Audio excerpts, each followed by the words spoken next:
طيب أجدد الترحيب بحضراتكم مرة تانية ولسه مكملين مع ملوك التحليل. إيه بقى في بلجيكا اللي هيحصل؟ بلجيكا. انا بالنسبه لي في جزء مهم برضو زي ما اتفقنا. ليه صحيح بلجيكا مشهورة بالشوكولاتة، هل في حد عنده معلومة عنه؟ والله لسه ما روحتش. والله؟ بجد؟ والنبي حد عنده فكرة؟ يعني اشمعنى الشوكولاتة البلجيكية؟ يعني ليه؟ هم يعني زي ما بيقول لك كده البطاطس بتاعت هولندا والباستا بتاعت ايطاليا ثانية طب انت لما رحت حسيت البطاطس بتاعت هولندا؟ اقسم بالله البطاطس بتاعتنا احلى منها. ما انا ما جربتش برضه. انا لسه ناقصني كتير. يا راجل الباستا بتاعت ايطاليا بس يا راجل ليه ما اتفرجتش على همام في امستردام؟ كنت لسه اقول لك هي البطاطس اتشهرت بهمام، هو ده اللي احنا عرفناه. بيقطع في البطاطس، بيقلب في البطاطس، هو ده اللي احنا بيقلب في عرفناه. المواجع. ماشي، انا بس لقيتكم داخلين سخنين بس فقلت اهدي الدنيا. ما فيش شوكولاته السويسري برضه، ليه انت ليه قفشت في بلجيكا؟ بس انا بحس ان هي بيقول لك هي البلجيكي دي فعلا البلجيم شوكليت. حتى في الفيلم كانت أيوة. احنا هنحرق. يلا يا زيزو، بلجيكا. ايوه بلجيكا.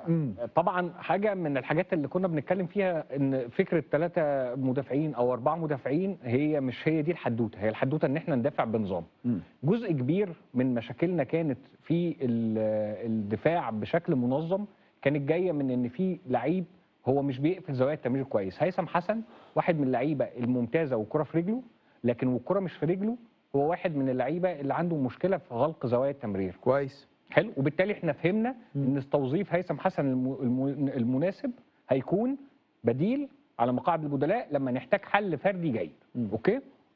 طيب مين اللي يلعب مكان بقى هيثم حسن؟ انا اتمنى ان انا اشوف امام عاشور تاني اساسي في منتخب مصر، لانه لعيب مهم جدا ان هو يكون موجود، لانه فرده، يعني واحد من المواهب الثقيله اللي عندنا. بشرط انه يبص على الدرس اللي عمله معاه حسام حسن بزيكو. زيكو نزل ماتشين جاب جولين، بس تفتكر ده اللي عجبني في زيزو في زيكو؟ لا. امال ايه؟ الاهتمام. ولا ده اللي عجب حسام بالمناسبه، يعني ده ولا اللي عجب كابتن حسام الجونين بس، لا اللي عجب كابتن حسام هو اللي عجب زيزو بقى بتاعنا. انا عايز افرجك على مقارنه بين امام وزيكو عشان تعرف هو ليه زيكو اساسي في منتخب مصر وامام قعد دكه في الماتش اللي فات. طب يلا عشان تتفرج على امام النسخه الجديده ان شاء الله، ربنا يكرمه ويوفقه فيه. طب ما ده كلام حلو، ده كلام عظيم. يلا بينا. يلا طيب هو انا في الاول كنت عايزهم يجيبوا الجول اصلا بتاع منتخب مصر اللي ضغط فيه زيكو. لا نجيب لك الجون قبل الشغل بتاع الاي اي. ده احنا عندنا ماتيريال والدنيا ظبطت بالظبط كده. ايوه بص ستوب. ده زيكو. زيكو دوره انه يراقب الراجل ده. زيكو عشان واثق في امكانياته وواثق في لياقته البدنيه انه لعيب جامد ناشف، فزيكو سابه ما فضلش لازق فيه عشان خاطر ياخد اللحظه اللي الراجل ده هيباصي فيها الكوره ويقوم حاطط عليه الضغط زي ما هتشوف لما نشغل الفيديو. امن راحت الكوره، احنا امان، هو مراقب الراجل رقم 5. أيوة. بعد كده خد خطوتين لورا، قفل زاويه التمرير، الراجل رقم 5 هتجيله الكوره، رحنا حطينا عليه الضغط. اتقطعت الكوره وتحولت لهجمه. دي الهجمه اللي دخل الجول من زيكو. ايوه. فبالتالي الجول اللي جابه زيكو هو مش بس مجرد ان هو توقع وجري، لا ده هو اللي قاطع الكوره في الاصل بالضغط بتاعه على حامل الكوره. اوكي؟ ده زيكو اللي احنا راهنا عليه مع كابتن حسام حسن، وكانت النتيجه انه سجل الجول. هات بقى الصور بتاعه امام وبعد كده. هو فين الجون يا جماعه؟ الراجل عايز الجول، هو الراجل عايز الجول. مش ازمه كده موجود الجول. انا عارف. ماشي. طيب هنا بقى احنا بنتكلم على امام عاشور في الماتش بتاع منتخب روسيا. امام عاشور المفروض يمسك الراجل ده علشان خاطر الفيرود بتاعنا يروح يضغط على الراجل ده. فامام بيتمشى بالراحه لحد ما الراجل ده وصل للحته دي وابتدوا الاثنين يكونوا خلاص مع بعض جنب بعض والدنيا امان. بس عشان امام مش مركز معانا في ارض الملعب، النتيجه ان الراجل خد خطوه قدام وامام ما جاش وراه. فكانت النتيجه ايه؟ ان الباص طلع والراجل استلم الكوره وابتدت تكون هجمه خطره، لان الراجل بتاعهم ده استلم كوره في مساحه كبيره. الميزه ان ده كان منتخب روسيا اللي بقاله كتير ما بيلعبش، فعشان كده مستواه مش اعلى مستوى. بس لما نبص على اللقطه اللي بعدها هنلاقي ان دي ما حصلتش مره من امام عاشور. الراجل ده انا فجاه لقيتك دخلت الجنه. ايوه بتاع الابيض الكبيره دي. انت موجود معانا ولا انا لسه موجود. الراجل ده هو مسؤوليه امام عاشور. تفتكر الباص دي هتوصل ولا لا؟ هتوصل. لان امام عاشور فاكر ان الكره حلوه وهي في رجلي لان انا اهم موهبه في مصر. بس من غير الحاجات دي انت هتبقى عامل زي اللي عايز بيته يبقى امان وفاتح الباب والشباك للحراميه. انت لازم تبقى تقفل الباب والشباك صح عشان ابقى امان. حلو. تعال بقى نتفرج على زيكو. ده زيكو في بدايه الهجمه بيشاور لمهند لاشين بيقول له خد الراجل ده. ده تاني ماتش دولي. بس هو راجل مهتم، راجل منتبه. وبعد كده مأمن وقام مشاور لمهند لاشين قال له اتقل انت اصبر، وفضل رايح مع الراجل بتاعه عشان مهند يفضل ماسك الراجل ده. هو باصص ومركز. الهجمه دارت الناحيه الثانيه، البرازيل ما نجحتش فقامت مدوره اللعب الناحيه الثانيه، فضل ماشي مع الراجل بتاعه امان امان. بس في واحد فاضي، مهند روح له. ده زيكو اللي بيشاور. ده اللي بيوجه. ده المهتم. ده تاني ماتش دولي. ده مش اهم موهبه في افريقيا. بس ده لعيب مهتم، جاب جولين في ماتشين بخلاف الدور اللي عمله بانه قفل الباب بتاع منتخب مصر في هجمات كتير. حلو. لحد ما كانت النتيجه ان ده زيكو واصل لحد منطقه جزاء منتخب مصر، واقف على خط واحد مع لعيبه الارتكاز لانه مهتم. ده بخلاف الجول اللي جابه. فبالتالي هو ده اللعيب اللي انا عايز اشوفه في امام عاشور. زيكو بس ناقصه حاجه واحده اتمنى ان هو يحسنها. ايه هي؟ ان هو يكون اسرع في عمليه الجري من غير كوره. احنا بنلعب على التحولات، فما ينفعش لما المرموش يستلم الكوره تبقى انت لسه واقف. خلاص. لازم يكون بيجري بسرعه.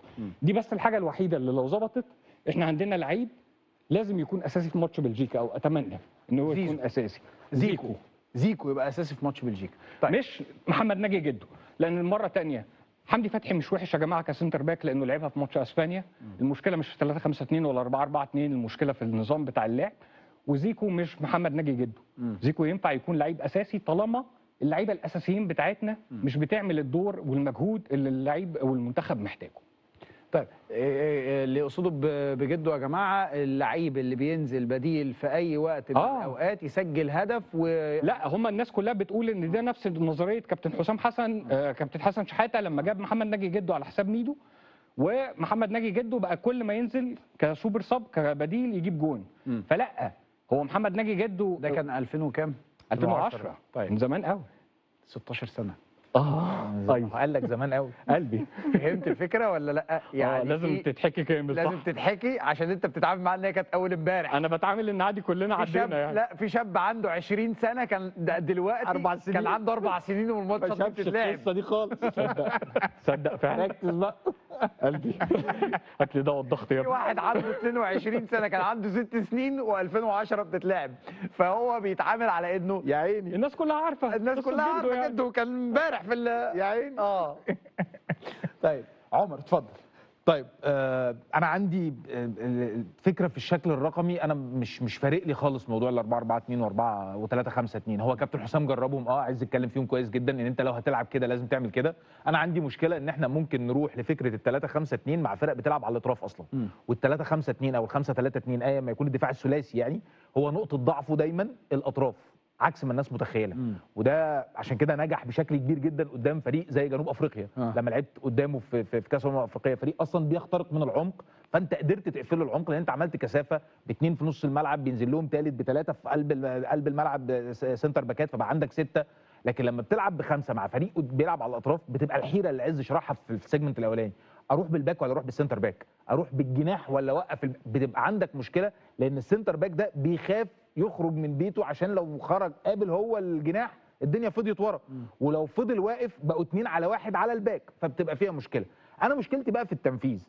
فتعالى نشوف الاول منتخب بلجيكا بيعمل ايه، تعالى نشوف هجوم بلجيكا بيعمل ايه، ونفتكر اللي احنا لسه قايلينه من شويه على منتخب البرازيل لان هتلاقي التشابه كبير جدا جدا ما بين الاثنين. فتعالى نشوف هجوم منتخب بلجيكا، لان منتخب بلجيكا في الاساس ده منتخب بلجيكا لابس اللبني، اللابس ويلز اللابس الاحمر، فده منتخب بلجيكا. ده جيرمي دوكو، الراجل اللي طاير ده هتشوفه في الصوره اللي جايه. ماشي، هات الصوره اللي بعديها كده. ده كاستانيا، ده الباك ليفت. دايما فلسفه رودي جارسيا، وبالمناسبه هو الراجل كده من ايام محمد صلاح، جناحه لازم يتعزل 1 على 1. فعشان اعملها اعمل ايه؟ اطير باك. طب الجناح بتاعي بيحب ياخد لجوه ولا لبره؟ بيحب ياخد لبره، يبقى الباك ياخد لجوه. على طول، عشان الخمس ممرات اللي انا وريتهم لك اللي هو جيرمي دوكو بياخد فيهم 34% او عامل 54%، يبقوا فاضيين له دايما، فدايما تلاقي الراجل ده ايه؟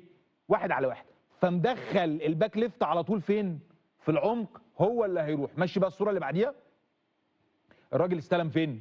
جوه ال 18، فعمل كثافه 3 على 3، الراجل اللي جاي من تحت والراجل الجناح العكسي تروسار، الكره دي هدف في مرمى ويلز. تمام؟ مشي الصوره اللي بعديها. الكره راحت للراجل هو الجون، حطها في المرمى. الصوره اللي بعديها هتلاقي في نفس